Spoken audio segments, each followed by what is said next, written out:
at double the size of the national budget 6 years ago. The 2012-2013 Statement of Government Expenditure Needs and Projected Revenues to be presented at 3 p.m. this Thursday and is Kenya's most ambitious yet.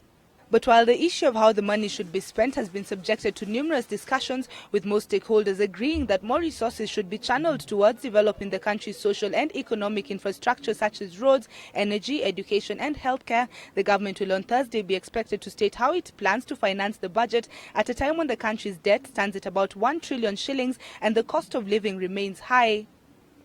One of the biggest concerns about Kenya's 1.4 trillion shilling budget is how the government plans to finance it. One of the most widely proposed solutions, widen the country's tax base and ease the burden of income tax currently shouldered by only a fifth of Kenya's working population, who currently earn less than 20,000 shillings a month.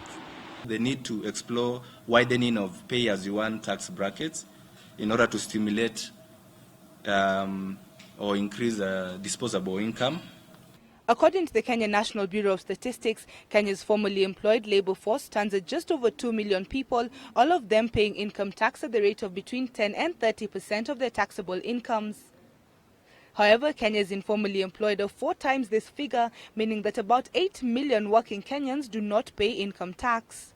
Look at how the informal sector can be tapped. KRA has what is called a turnover tax, which is a tax of 3% based on turnover, and there's usually there's a threshold of between 0.5, that's 500, half a million, and a turnover of half a million to 5 million. There's need to revisit this turnover tax in terms of how effective it has been.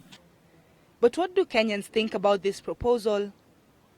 Hiyo naye si mbaya juu unajua ukiwa unafanya lazima utoe ushuru kidogo. Ushuru sioni shida sababu ushuru ndio inafanya ile tunakatwa kidogo kidogo, wasiongeze lakini kuwa tu hivyo hivyo tunakatwa. This willingness to pay income tax is undoubtedly a show of support for the government, but one sector that is unlikely to be pleased with some of the alternative budget tax proposals is the tobacco industry.